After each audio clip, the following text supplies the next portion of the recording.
Welcome to the experience of the Triple T Josie Gray Show, where truth and transparency in life's challenges bring help, hope, and healing. Listen now as Josie tells the truth about personal growth and spirituality, relationships, health, and finances. Tell the truth, Josie. Well, thank you for that great introduction. As they said, I am Josie Gray, and you are joining us on the Triple T Josie Gray Show. Well, let's begin. When each of us were born, we had minimum requirements for survival. We needed to be fed regularly. We needed to be kept dry and fresh in our diapers. Of course, washed and bathed. We had to have lots of sleep. And everyone knows a baby needs lots of love, hugs, kisses, attention, and being caressed, right? So what happened when any of those things came a little bit slower than that baby preferred? In observing babies today, nothing has changed. They cry. They throw temper tantrums until somebody from somewhere does something to change their state. If babies could talk and express themselves, they'd most likely say something like, "Can I please get some help? I'm down and I can't get up. Do something. Calm me, soothe me, pacify me." So ultimately, someone has to take action to change the baby's pattern, which will then change the baby's state of being. Simply put, something has to be done to change the baby's mind. So in today's session, let's deal with our thoughts, our thought patterns, our state of being, our state of mind. See, it's a known fact that our state of being is determined by the way we think. Your life looks precisely exactly the way you have imagined or envisioned it. Let's be honest. Pause. We think, I've got these goals and these are things I want to do and things I want to accomplish. We set out all these things, and why my life doesn't look the way I want it to look, it's simply because you see what you see. In other words, your environment is indicative of the way you've been thinking. So we've consciously created in our minds what we feel is necessary to have in our lives consistently over and over and over again, and we produce it with our thoughts. The problem and the challenge is we've not differentiated between what we deem necessary or what is required versus what we really want or what we desire. In doing so, let's explore a question. Is your necessity a want? That's today's topic.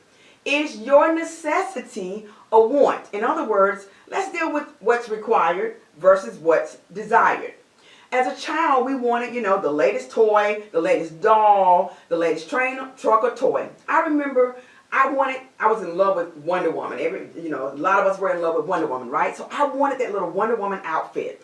The rope, the lasso, the bracelets, the diamond little crown thing that went around her head, the band, you know what I'm talking about, and the red, white, and blue outfit with the stars. So I was throwing a temper tantrum, and what happened was my oldest sister actually changed my state of mind by going and get something to pacify me. She bought me the Wonder Woman coloring book. Well, guess what? It worked. That was not the outfit, but she was smart. She bought me the coloring book. Now, when we deal with preteens, they want the video games. Some of them are they want to wear their hair a certain way. Little girls want to get their hair cut, etc. Well, then when we get to the teen level, they deal with the latest iPhone. They want the newest and most expensive sneakers. And as we grow older and we become young men and women, we have those desires for the designer handbags, the purses, the Louis Vuitton and the Michael Kors, etc. We want the expensive shoes, the purses, the shirts, the watches, the cars, the homes, even the finest man or the finest woman. Let's be honest. Y'all know how we are. We're visual. So what happens is some of us want the most accomplished people as well as some of us want to become the most accomplished person. With the best and highest paying career and all the perks like the travel allowance, the company car, the benefits to die for, like the daily or weekly per diem. Y'all know what I'm talking about. All the travel benefits, etc. The clothing allowance, yada, yada, yada. But when we do consider if what we feel is necessary for us just to be happy, it just might be that it might be something that we want versus what's really necessary for life. So let me ask you a question. Have you considered the problems or challenges you just may experience if you get what you want? Most of the time we've lied to ourselves and told ourselves we just gotta have this, and this in order to be happy. Or we gotta have that, and that. I got questions for you. What about the responsibilities that new promotion or that new raise may bring to you? Have you considered the stress? What about the time away from family? What about the things that you can no longer do and things you can no longer enjoy? Okay, so let's talk about that new home you want. You know, those however many thousands of square feet. Have you considered that you may have to work longer work hours or maybe get 2 or more jobs? What about the important things? Like missing out on your children's lives, those extracurricular activities, you know, like basketball, football, cheerleading and track and things they want to do, band, etc., soccer, and so many other things. Now, we won't even talk about just might what be some of the baggage that, you know, you can't just drop off at the curb that might happen to come with those things you want, whether it's that man, that career, or that woman. Let's talk about that model you're pursuing. You got to have. She got to be this way and that way, you know, the Coke bottle figure. So here we go. In closing, I want you to ask yourself, these things that I have lined up, that I have said I gotta have, it's necessary for me to be happy to have them. I want you to consider, is it something you really gotta have? Is it necessary for living? Will you lose breath if you don't have it? Is it gonna affect your health if you do have it? Better yet, is it gonna help accept your, or shall I say, is it going to affect your health if you don't have it?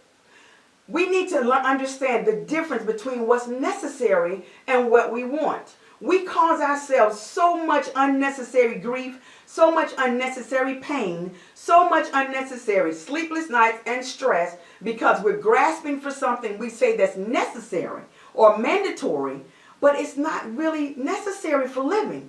It's just what we want. So here's what's going to take place now. I'm going to conclude our show for today.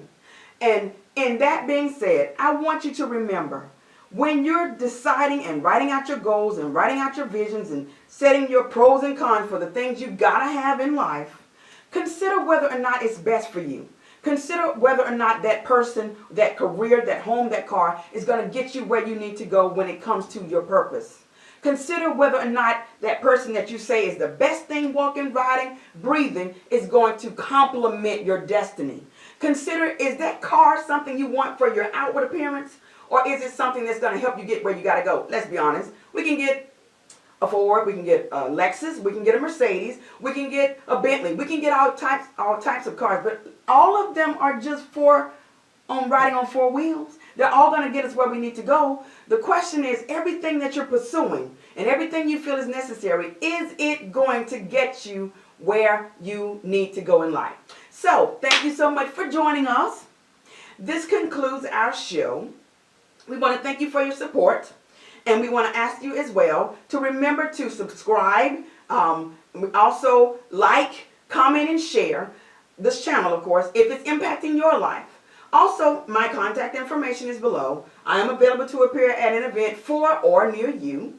And thank you again. We look forward to seeing you next week. Have a great one.